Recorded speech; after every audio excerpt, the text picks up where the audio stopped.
Tell me, where's everybody from? How many are from outside Missouri? Woo! Everybody came. Okay. Anybody else from Texas? Whereabouts? Well, I've actually spoken to you on the phone. Okay. I go to Indiana, but I live in Fort Worth. Okay. Good. Where else is people from? Okay. Philadelphia. California. Kuwait. You came a long way. Thank you for coming. Where's our lady from Alberta?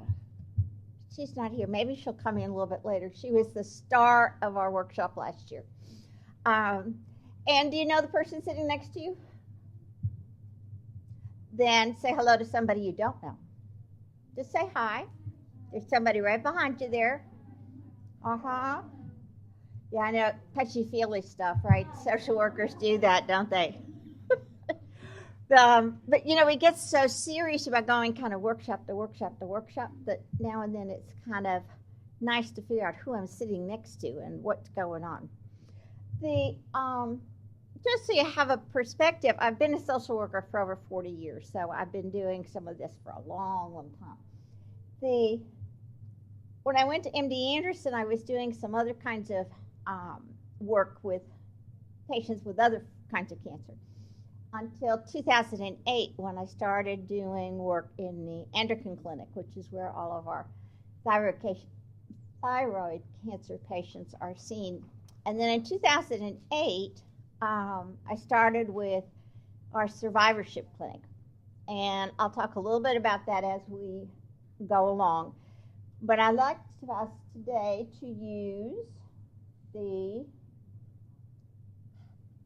this is the broadest definition that there is. An individual is considered a cancer survivor from the time of diagnosis through the balance of his or her life. Family members, friends, and caregivers also are impacted by the survivorship experience and therefore included in this definition.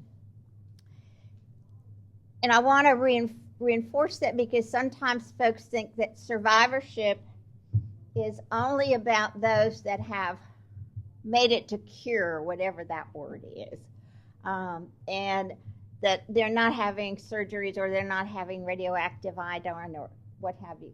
The reality is from the moment that you walk in the door of a setting in which you're being diagnosed with cancer, it's big stuff.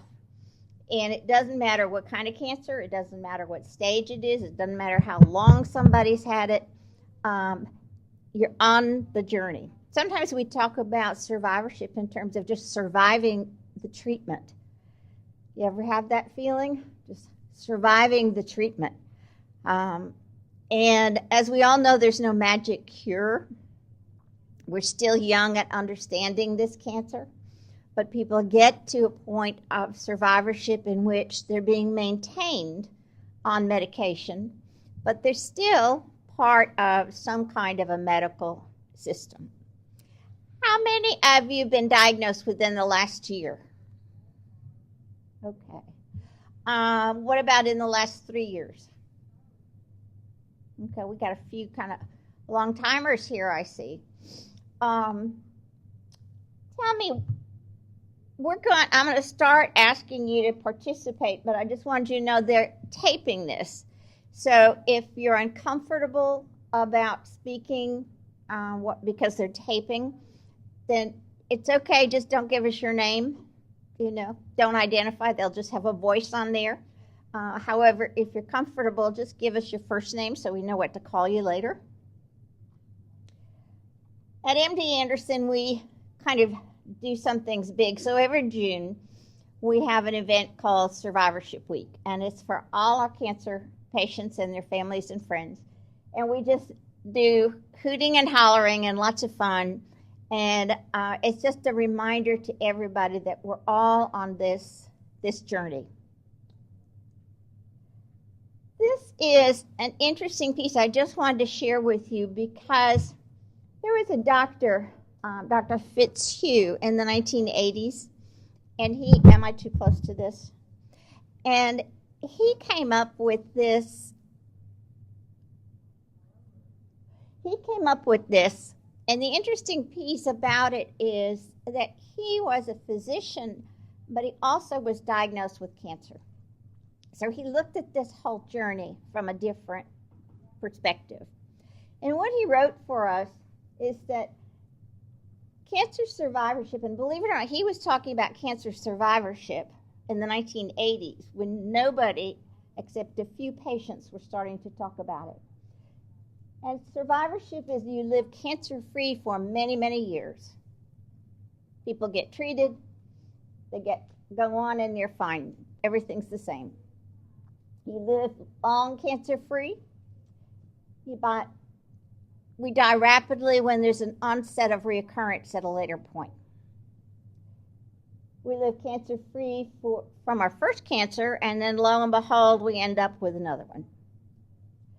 We live with intermittent periods of active disease, and I'm sure some of you have had that experience.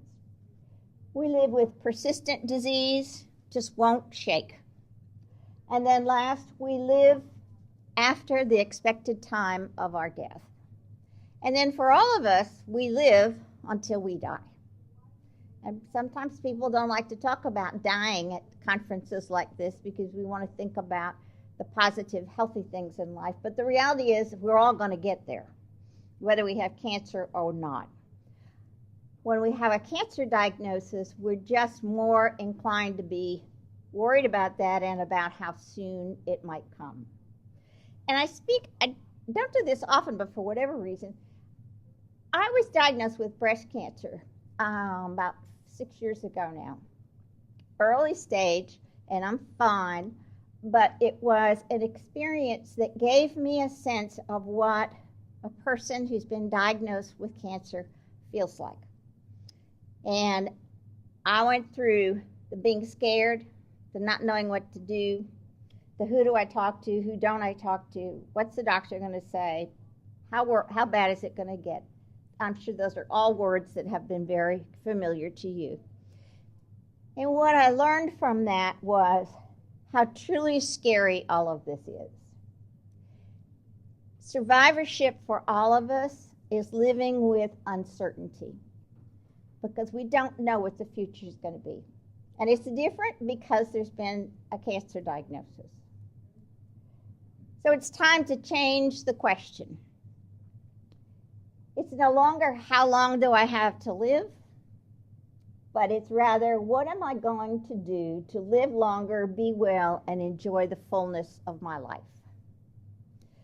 And that's kind of where we're going to put our focus today because it really is about taking charge of our lives. I can't by myself make the cancer go away. I don't mean to say that. But I know next year I'll figure that out. But it's about taking charge. Any of you have that feeling where everybody else is in charge except you? It's like the doctors have their role of what they're going to say and what they're going to do and what you ought to do, and your family has an idea about what you ought to do and what you shouldn't do. And it's just very much a feeling oftentimes of being helpless and not knowing where to go. And this is about taking charge and making one's own decisions. And so the three phases that we're going to talk about today are survivorship, self-care, and self-advocacy. And again, I talk about survivorship in the broadest definition from the day of diagnosis. Self-care is about all of us that need to start paying attention to ourselves. Nobody else is going to come by and take care of me. You know, I don't know about you, but I sometimes wish I was just a baby and my mama would rock me and, you know, the big bad world would not be out there. But the truth is that I have to take care of myself. And then the last one is self-advocacy, standing up for myself, making choices for myself. Other people are going to be supportive and kind and loving, but when all is said and done, I'm the one who is responsible for leading my way through this. Okay. What's survivorship? Cancer treatment may be over, but the journey continues. Once somebody has a diagnosis of cancer, that journey does not end. It's always a part of our lives. If you haven't figured it out, once cancer gets here, it's here to stay. The cancer cells may go away, but the experience of the journey is here always.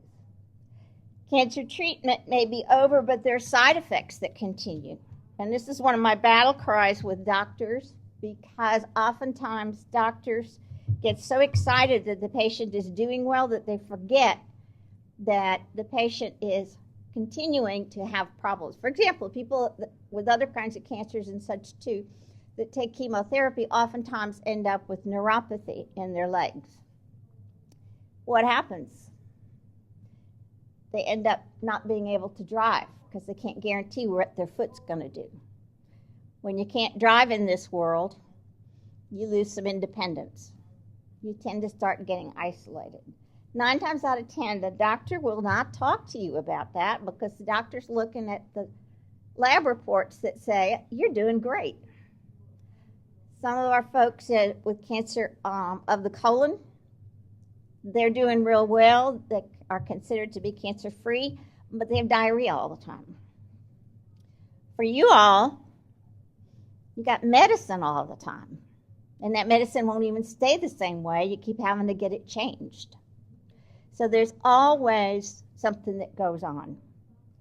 And there is life, I know it's hard to believe sometimes, beyond doctor visits, medications, side effects, and feeling alone. It's about creating new meaning in my life, being useful to others, taking time for myself, yet avoiding isolation. It's about, what am I going to do to like this life, to enjoy this life? One of the questions I always ask our folks is, what do you do for fun? And I realize that they're sitting in a doctor's office in a cancer center, so, this isn't a very jolly place. But what do you do for fun? And it's amazing the number of people that are stumped by that question. For those of you here, what do you do for fun? Going to the doctor is not fun, even if you like your doctor or the social worker. It's still not fun. So what do you like to do? Please. My son and I, my husband will go out hiking, or we'll go to movies, or we'll just take dangerous places. Good. Getting away from it, just enjoying it. Nature is incredibly healing for those of you that give yourselves that opportunity. A couple of us were talking just before. I said, take me someplace and let me just stare at a tree. I get much better. Much better. I don't understand all of why that is, but that is. Who else? What do you do for fun?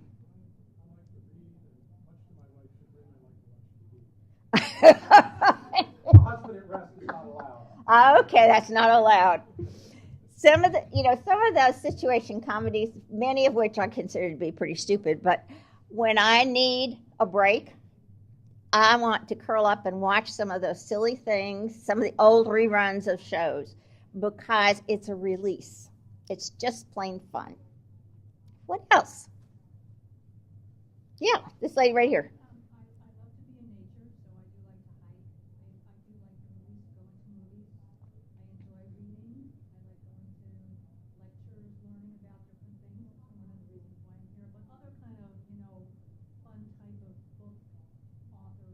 Mm-hmm. Lectures. Yeah, I work all day long. I need to escape. I have to do other things. Yes. And fun is not reading books about thyroid cancer. Okay? I know that many of us do because it's close to our hearts on many levels, but that's not fun. So when it's reading, it needs to be something different, whatever that may be for you. Back there, what do you like to do? Mm-hmm. Dancing. I'm not a dancer. I'm just, was born with bad feet, something or other. I have no rhythm. And, but sometimes just going in a circle, or just moving the body to humming along It doesn't have to be fancy dancing.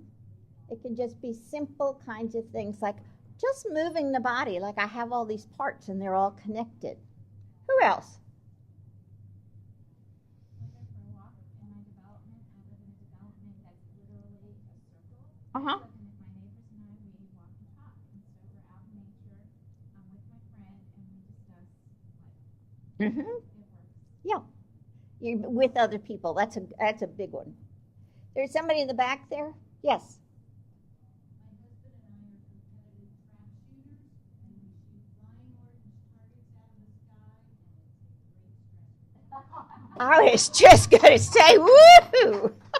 That's getting shot at. Oh, yes. That sounds wonderful. I used to have a friend, and when she got upset, she would go to garage sales first, and she'd buy all kinds of cheap China dishware that people were selling for like 10 cents a piece or something or other. And when she got upset, she'd go down to one of the old dumpsters and she would just throw it in, making a loud noise when it went in there, and she just felt so good when that was over. So that's the same kind of thing. Only I don't recommend hanging out with garbage dumpsters, but who else? One more. I like dancing, and I also like cooking. You like cooking? Any particular type? No, I like trying new recipes, like different coffee. Good for you. I'm always so impressed with people because I cook to survive. That's my idea of cooking. So it's about having fun. It's about creating meaning in life. Then, cancer quickly takes you back to basics. And it's like, what's important? And for many people, some of the same things keep coming up all the time. What are the most important things in your life? Go for it. Family always comes up. Anything else? I heard a word. Health. Okay. Family, health. Vacation. What else? Happiness. For many people, they talk about their faith or spiritual beliefs as being very important to them. And along this cancer journey, when we're so focused on pills and doctors and scans and everything else, it's important to remember what is important. And that a lot of this stuff is just kind of don't sweat the small stuff. And I don't in any way mean to put down treatment, but it's if you're 5 minutes late to the doctor, don't worry. Some people get themselves very worked up about things that in the long run are not important. I have this thing, I believe, that if the house is dusty and I don't feel like dusting it, you just turn the lights down low. Nobody notices, and whether or not my house is dusty does not matter in the universe. So those are the kinds of things that I think about that are just not important. Anybody else?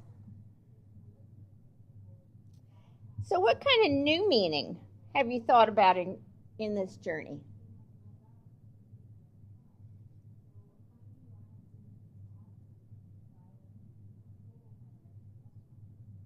Anybody?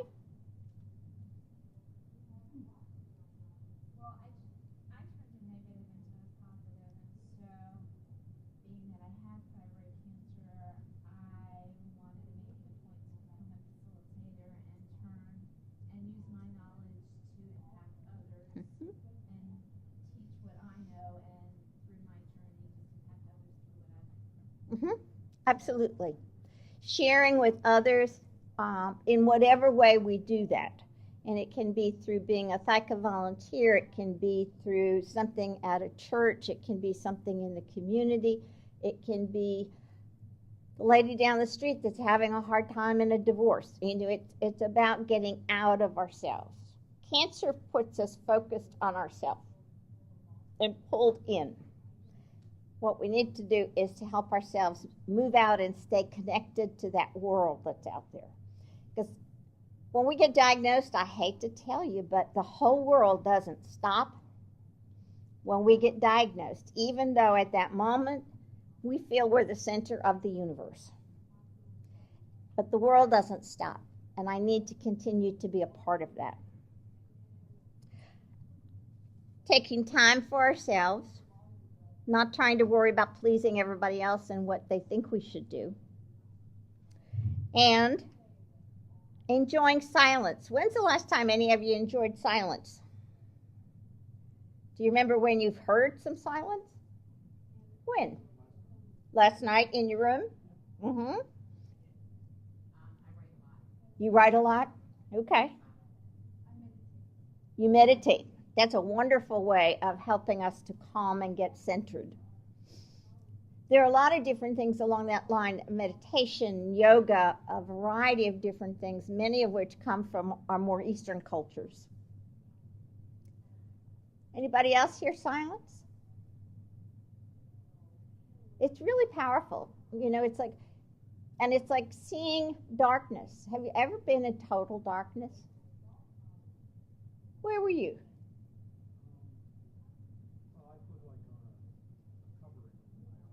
Okay.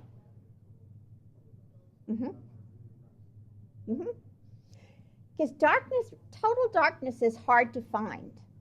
In fact, there's folks that talk about the only place we really can experience that is way down in a cave with no lights on. Because even when we're in the dark, our eyes are still seeing things. And the same thing with sound. Even though we're in a quiet place, oftentimes there's still sound around us. And so it may take some effort to find a place where we can just listen to silence. What happens is we start to immediately get settled. People are survivors from the day of diagnosis, but on that terrible day, we did not realize that we were also on the road to survivorship. The day that we're absolutely down is also the day of the rest of our lives. Think about, how does it feel to be a survivor? Mm-hmm. Yes. Simple things, huh? We handed out some little things for you to fill out, but how many of you feel like cancer survivors? Okay. For those that don't feel that yet, what would it take to help you feel that way?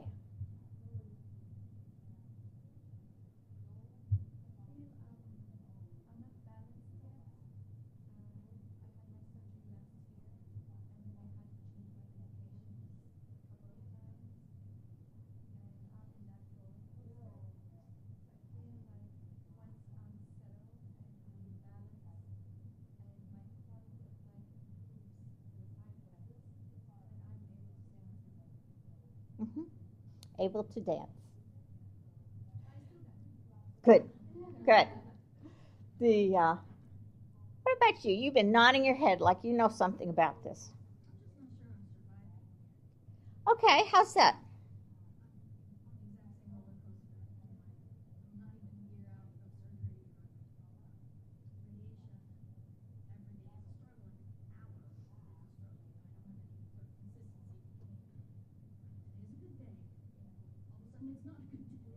Mm-hmm.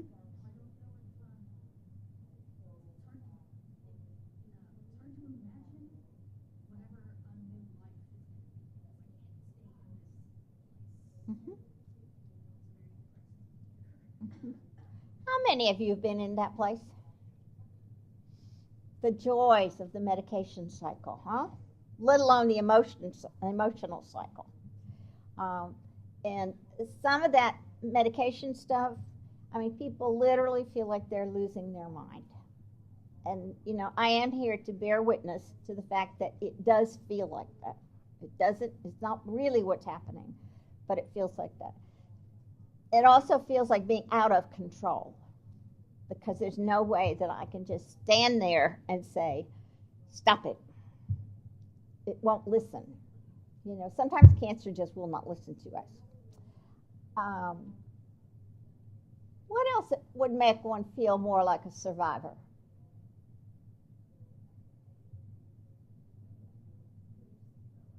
If it would just go away. Okay. We're working on that. Okay? And I know that's everybody's idea of survivorship is very close to the word cure, in the sense that it would just all go away. But survivorship is really about surviving on this journey, not losing who I am, making it through whatever treatments come along that I need to consider. Dealing with my family. Some of them are very supportive. Some of them get annoyed by the fact that I don't do things like I used to do things. Who else?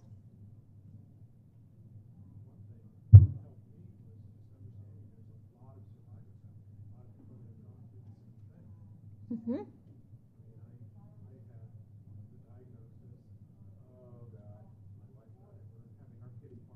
Mm-hmm. And, once I had my surgery, I started telling my people, friends and stuff about it. I said, oh yeah, I got a relative who had this 25 years ago. Yeah. He's doing fine. Uh-huh. Okay. So that also helps. Yes, it is a bumpy road, but it's not a dead end. That's right. You're back on the super highway. Mm-hmm. The word survivorship came from folks just like those of you that are here today.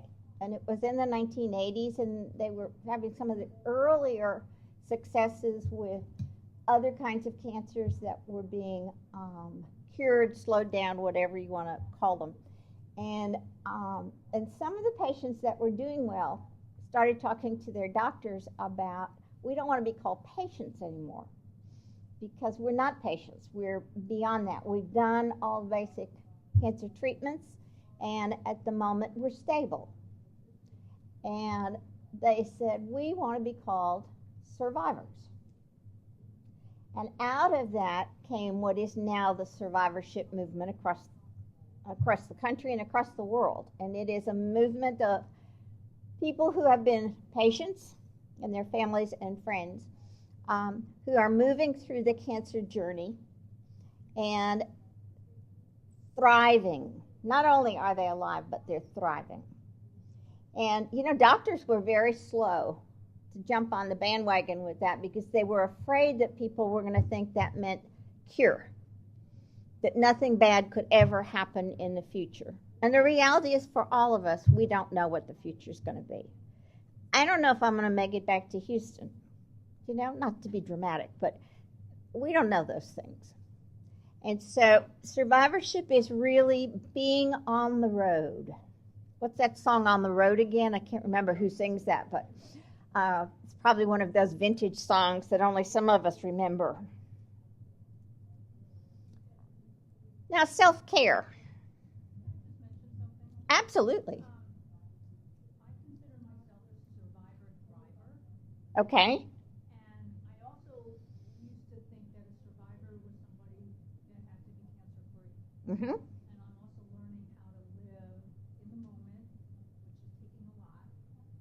And I've also learned that since I'm living with the cancer cells, watching weight kind of a thing, I now consider myself a survivor thriver. But I didn't feel that way like a year and a half ago. Mm-hmm. So it changes.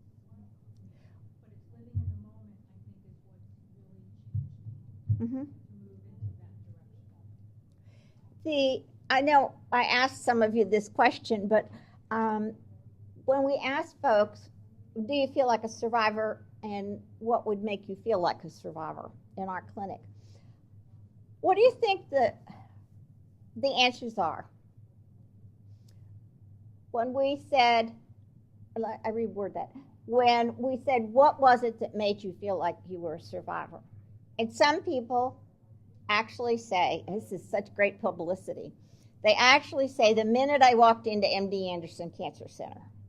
And we love that, because it sounds like, we're the miracle workers. But the reality is, they walked into a major cancer setting, and they felt the sense of, these people know, It can be you walk into a doctor's office and the sense is, this doctor knows. Okay. The other one was when the doctor used the word survivor. One lady said to me, she said, I didn't know I was a survivor until the doctor happened to mention it. And I said, what do you mean? He said, well, he was looking through my chart and he said, oh yeah, you're a survivor. And she said, nobody had told me I was one. And it's that sense that sometimes we need other people to tell us, especially a doctor. And for a doctor to be able to say, when you're coming through surgery, you are a survivor. You got through that surgery with me.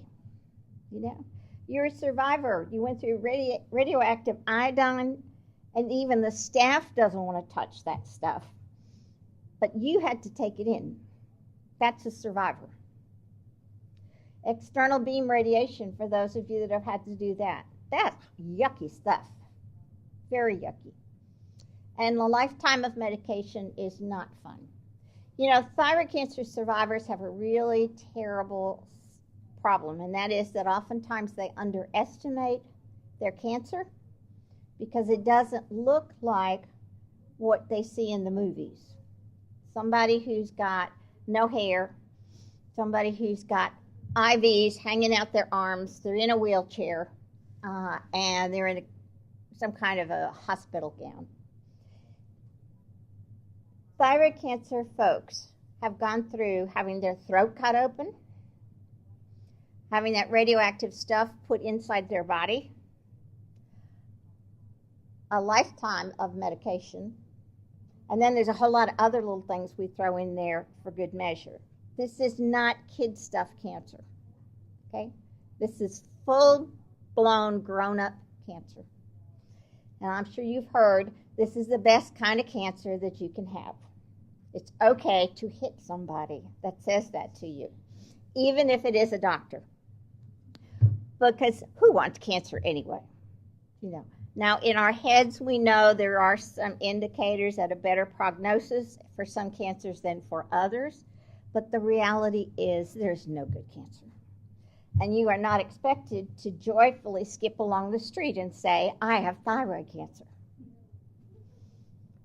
Some people think so. Sometimes the medical team is not fair when they do those things. I understand what they're trying to say, but that's not fair. It sets you up for thinking that you are supposed to be just floating along and not being worried about any of this. With cancer, let me go back. Others think that the journey is over, but it's not. Have you heard family members, friends say to you, oh, but that's behind you now. You're over that. You just have to take a little pill. I see some heads going, yes. There's a sadness, there's a frustration, there's a flat-out anger. For some people, there's a guilty feeling. What do they feel guilty about? One person said, it's because my family does have to keep worrying about this. Did you make them worry? Is that your, if they're worrying, is that your fault? No. Anybody heard that one? I didn't want to talk about it too much because I didn't want to burden them. Did that come out of your mouth? Did it run around in your head? That's what life is about. The families, the friends, the people that are close to us, they want to be a part of what's happening to us, especially when it's a tough thing. Just think about it. If I were standing up here and I were saying to you, I have, 2 months to live, chances are you would want to do something for me, okay? You wouldn't care what burden it was on your own heart. Don't deny people the opportunity to walk the journey with you. It's normal, even when you've been out from the cancer for a while, to think about it. It'll pop back in your head. It'll roll around once or twice and pop out. If it rolls around and keeps rolling and rolling and rolling, that's when you call the social worker or call ThyCa. The journey ends, but another journey begins. And that's where we get to choose about this thing called new normal. Is there really a new normal? Or is it about rebuilding my life? Or do I break ground for a new life? A lot of people talk about having gone through cancer and at some point saying to themselves, I really don't want to be how I was. A lot of people say, as I went through the cancer journey, I changed. Something in me, whether you want to call it a spiritual or religious, metaphysical, whatever you want to call it. It's very hard to talk about because we don't have real good words for it. But it can be an internal shift that happens in people so that when they come out the latter part of their treatment, they're not the same as when they first started. I loved, one man said to me one day, he said, I've just really had such a life shift. I don't see things the same way. My priorities are different. He said, I'm waiting for my wife to catch up with me. I love that. But caregivers oftentimes, too, go through that kind of a shift. And so if that's happened to you, that's wonderful. If it hasn't, one of the things you might think about is, have I been holding that at bay? Have I not allowed that to happen? Can I just relax and let that happen inside of me? Breaking ground for a new journey is a really healthy way about looking forward. I don't know about you, but when I was diagnosed with cancer, there were a whole lot of things that in my life that I was more than willing to get rid of, to let go of. I wanted to be the new me. Does that make any sense to anybody? I'd been chugging along in life like everybody else, on the highways, racing after kids, whatever. And all of a sudden I was like, some of that stuff I just don't want to be in the middle of anymore. And so we can break ground for a new life, a different life. I will appreciate myself and take satisfaction and pride in what I have accomplished so far. Think of what you have accomplished. For most of you, there has been already some treatment. For others of you, it's right over the horizon. Somebody said earlier today, well, I had my surgery, but I'm not ready for treatment. Believe me, treatment is everything from day one. It scans and all the rest of that stuff. But take pride in what you have done. For many people, they've been going through this and still working, still raising kids, still moving from one house into another, still having weddings and funerals in their families, all kinds of things. The other one is that you got yourself here to this conference. It takes a lot to get yourself here. There's a certain amount of time and energy and money involved, but it's also an act that comes from inside that says, I need to do this for myself. And you accomplished it. You got here. And you're sitting in different workshops. And you're listening to people. And you're talking to people. Give yourself credit for how far you've come and don't worry so much about the rest of the journey. We all just take the rest of our journey as it comes. Put the focus on our own health. Somebody earlier said something about, is there something like a perfect diet? And I said, I said in my head, not out loud to everybody. I said, I don't know, but I sure hope it includes ice cream. I don't know if you all heard all the scandal about Bluebell ice cream from Texas. Well, Bluebell is back, and I was one of the ones on the front line getting Bluebell ice cream when it came back about 2 weeks ago. It's about taking care of ourselves, not so much, let me back up. Some people give you the idea that if you eat well, you exercise, you pray a lot, the cancer's going to go away. I hate to tell you that doesn't work that way. Okay?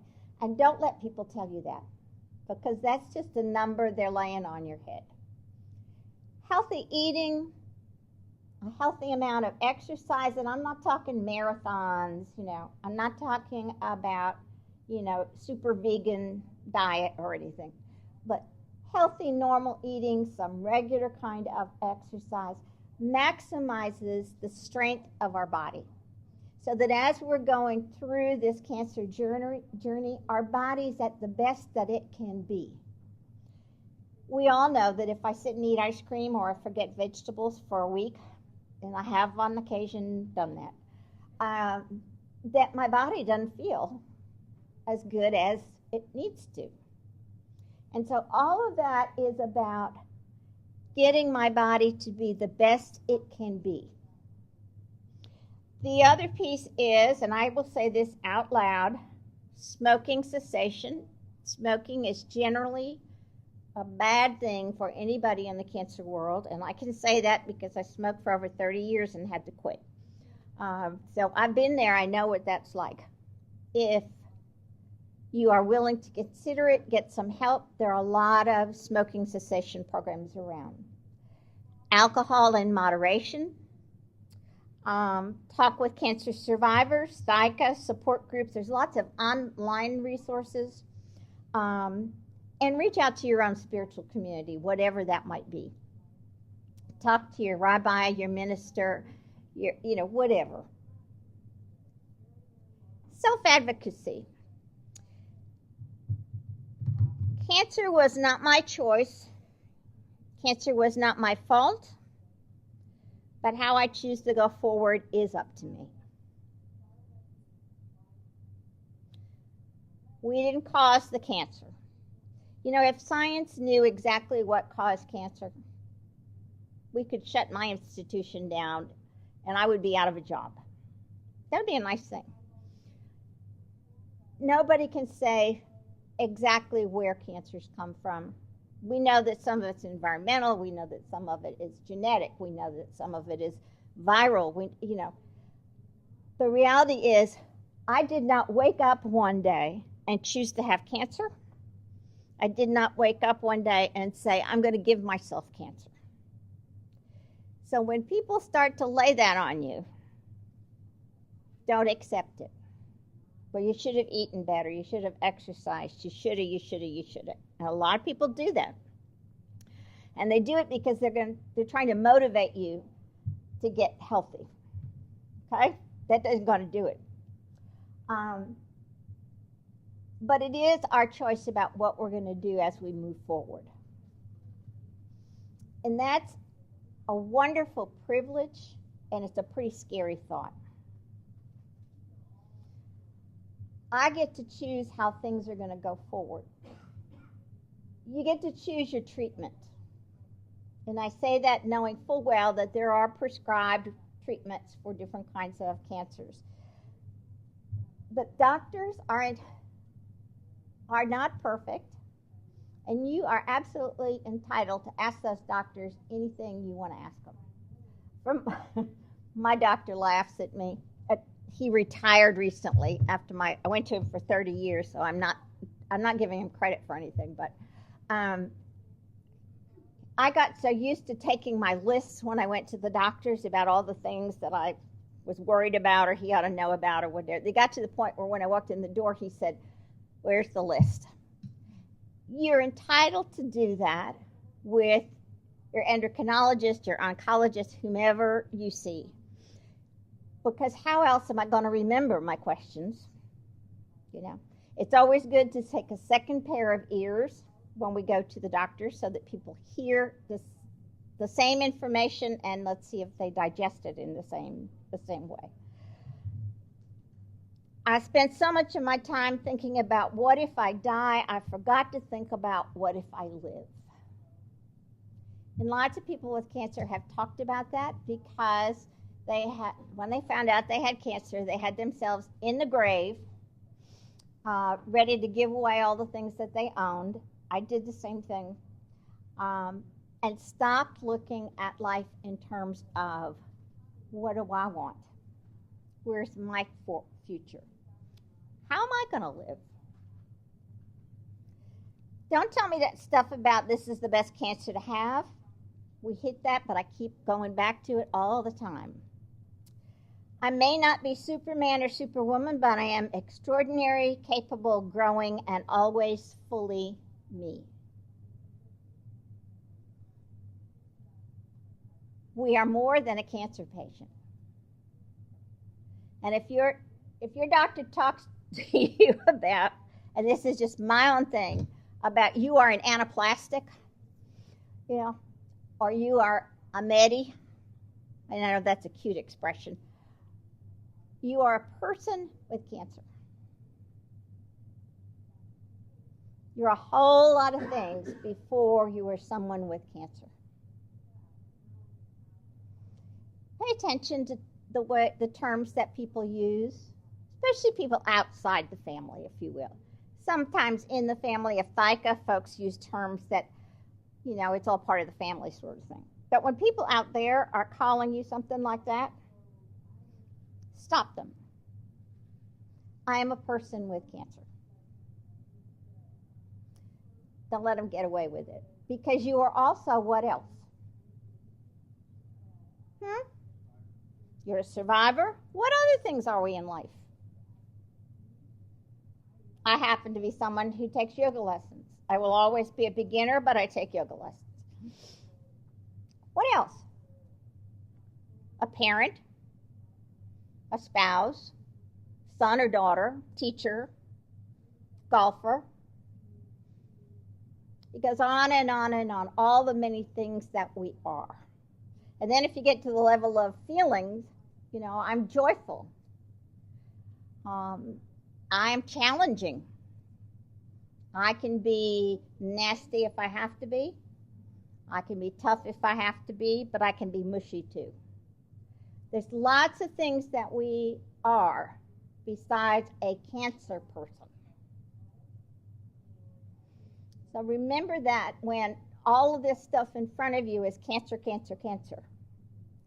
Find a way to push it aside. We're not saying it doesn't exist. And let the other parts of you come through. Though cancer feels like it's right here in front of us, it is a piece of us and not all of us.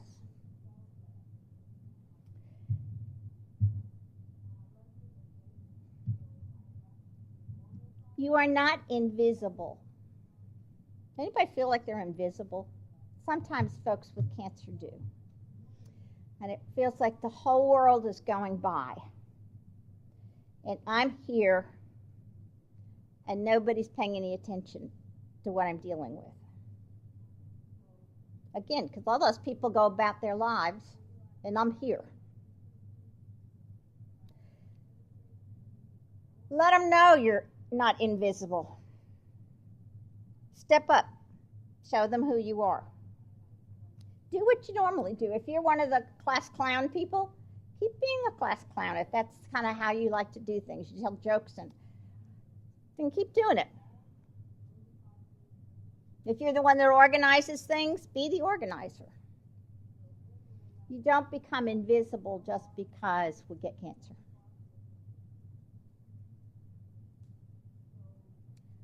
I managed the challenge and emotions of the cancer journey far more than I ever imagined that I would. Anybody have that feeling? It's like I didn't think when I first heard that word that I was going to be doing this as well as I am doing this. Pat yourself on the back in case nobody else has. Good work, girl. Bye. My family thinks I don't need them anymore, but I do. I need to tell them that. And I say that because oftentimes the family members tell you, don't talk about it so much. You're going to get yourself down. You're going to get yourself upset. Or they'll say, that's behind you now. Especially if you had surgery and your radioactive treatments and whatever. And you're just on medication. That's behind you. You're just on medication. And you know that just on medication is a whole different thing for the folks that are in this room. what is normal is that people think about their cancer off and on for the remainder of their lives. And some days it's a funny story that you think about. Some days it's when you refill your prescription and it's like, oh yeah, I had cancer, didn't I? Sometimes it's when you find out you have to go to the doctor, anxiety goes up. Letting others know you're having those thoughts is not burdening them.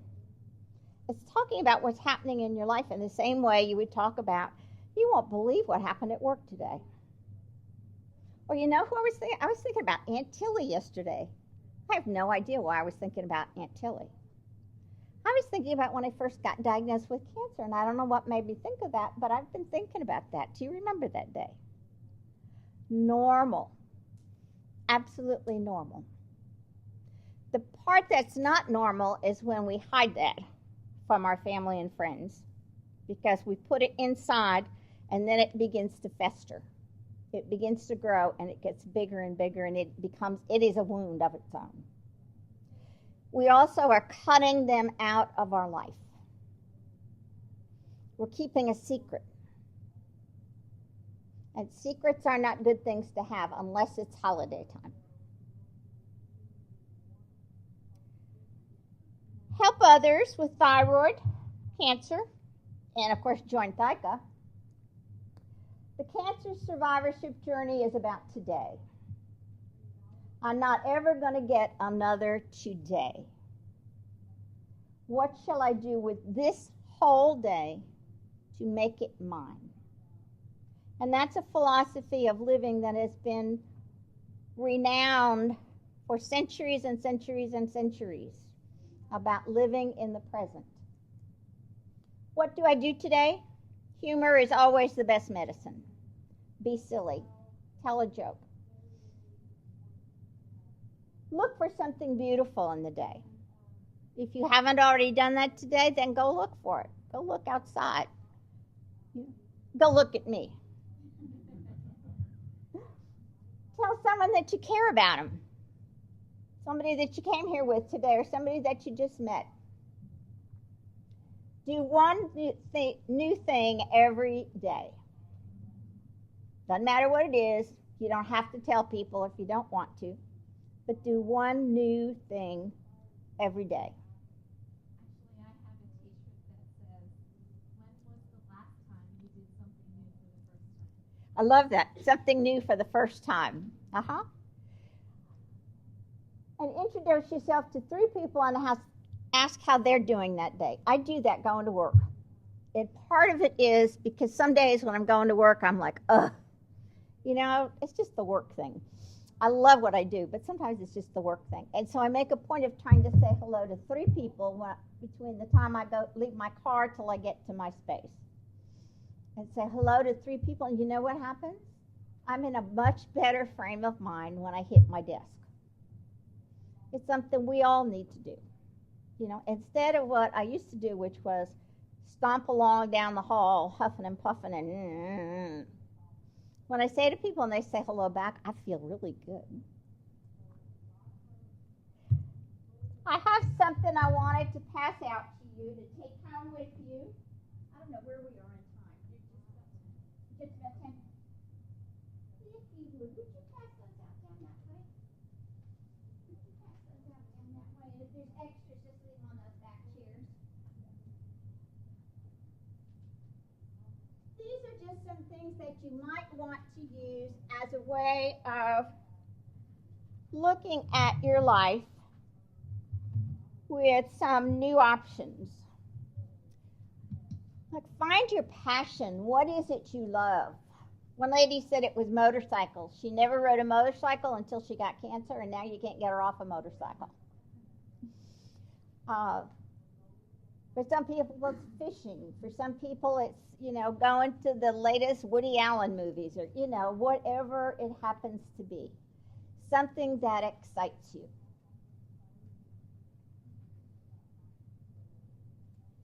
Remember that survivors are everywhere. This gentleman was commenting about all of the survivors. I don't know, I think it's 18 to 20 million of known cancer survivors at this point in the United States, and that's not the world by any means. And there's more and more all the time, and that's partly because science has gotten better, earlier detection and better treatments. But they're everywhere. You know, you go to the grocery store, you're probably standing next to a survivor at least once a month when you go to a store. You go to school, to a school program for your kids. You're not the only survivor in the room. There's someone else that's been diagnosed with cancer and knows the kind of journey. So wherever you go, there are others. Now, if we had a secret handshake or something, maybe we could find one another, but they're out there. Pay attention. And get out there and do those things, like go to the bowling alley, go motorcycle riding. I have a friend who's 88. She still wants to ride a motorcycle. At this point, her daughter is just not ready for her to do that. We had a lady in the room, in fact, she's at the conference now, who told us last year that at age 60, she went and had her ears pierced. And she got a tattoo. Who knows? You know? Find what excites you. You know what happens when you get diagnosed with cancer? Everything just feels like it gets heavy and down, and you forget doing the things that you normally like to do. Pull that back up again. You know, every once in a while I'll ask people what do they like to do, and they'll say, oh, I love to garden. And I'll say, well, when's the last time you did it? Oh, probably a year ago now. And that was before they got cancer. I'm like, what happened to gardening since then? You know, I realize people have to protect their skin and stuff like that. But let the favorite things that you like to do, please don't leave them in the past. Keep them in the present. Or if you have to take a vacation from the mountain climbing that you normally do, then put that on the shelf to get back to later. And go do something else in the meantime. You know, maybe skydiving or something. I went up in one of those glider planes 2 years ago. I was like, this is the most insane thing I've ever done. You know, they take you up there, they unhook you from the airplane, and you're up there. And you're just gliding around. But you know, it's the most incredible thing. My spirits went up, and my sense of accomplishment that I did that. Now, granted, there's somebody on the plane that knows what they're doing, you know. But it was fabulous. Am I going to do it every day? Not necessarily. So those are all things that are out there for us. And as I talk about those things, it is in no way to take away from the day-to-day struggle of going through cancer treatment. No way am I taking away from that. But cancer treatment is not all we are. There's a whole life that is going on, and the cancer treatment is a thin line right here. Please do what you can so the cancer journey is not the whole life. Anybody, any questions? Yes, sir. I want to make a comment. One of the important things you have to be aware of is anxiety and depression. Oh, yes. If you had it before cancer, it ain't gone. I had it before I got my cancer. I had other medical conditions come up, and I dealt with it, which gave me a big leg up. I mean, I had to get professional help. I also do meditation and yoga, and tease my wife, of course. Good. And, you know, but that's a very important thing that can color your view of your whole life as well as how you deal with cancer. So, you know, it's really important to make sure you're on top of those two things. And thank you for mentioning that therapist that I didn't get to. One of the things about that, too, is, you know, anxiety is normal on this road of not knowing what's going to happen next. When you are experiencing the shock of a cancer diagnosis, the ongoing stress of all of it, when you're having us do all kinds of things to your body and your body's chemistry, etc., you are at an increased risk for depression that is purely biological. In other words, it's not about you can't handle it. It's not about you're a weak person. It's not about if you prayed harder, it would all go away. It is something metabolic in my body that is making all the chemistry in my body not function properly. And so when it goes through my brain, all that chemistry, it short circuits it. And if I sat here and pondered, or I danced the fastest dance I could, or what have you, I could not make that depression go away. It's different than being sad and overwhelmed. Okay? Having a bum day is one thing. Having a lot of bum days is probably more connected with a depression. Seek help. And I would encourage you to talk to your doctor about that. See a psychiatrist, not because you're crazy, but let somebody who knows about body chemistry help sort out with you what is having a bad day and what is a depression. You also do not need to be embarrassed about having a depression. It is very normal amongst people who have had cancer, have cancer. It is probably far more prevalent in our society than we realize. And it can also happen to the caregiver, not just the individual with cancer, but to the caregiver. So keep your radar going on that one and talk to somebody. Yes? One thing, I'm an endocrinologist, so Okay. I just want to bring something up. One thing that's a little different for thyroid cancer is we actually make the patient become a little hyperthyroid. So keep that in mind. The symptoms of those are actually the same as anxiety. A little bit of palpitations, cannot sleep, Mm-hmm. a little bit of irritability, hot sweats. So those can easily be taken care of by sometimes decreasing the suppression just to the least we can and using something as simple as a beta blocker. Mm-hmm. But patients may not realize that it's not actually anxiety as such, it's something, it's the medication causing it. Thank you. Appreciate that. Absolutely. Always talk to your doctor about that. You know, we're mind, body, spirit, heart, all of those pieces go together. I just wanted to recommend a book I got this summer that I thought was fabulous. I don't know if you're familiar with Chris Carr's Crazy Sexy Cancer. It's the most wonderful book. It talked to me. I highly recommend it. I love the title. You're not familiar with it? No, I said I love the title. Yeah. Crazy Sexy Cancer and Crazy Sexy Cancer Tips. And she also has cookbooks, but her book is really outstanding. It's living with cancer. And let's finish on the note of sex. Okay? Getting diagnosed with cancer does not mean we have lost our interest in sex. It may be different, or it may be kind of down a little bit. It may be wanting more a little bit. Whatever it is, you don't have to stop. Okay? Some people get the idea that because they're sick, they have to stop doing any of that stuff. No, have fun with it. If you're not having fun with it, talk to your doctor about it. So with that, I will say good afternoon and go have sex.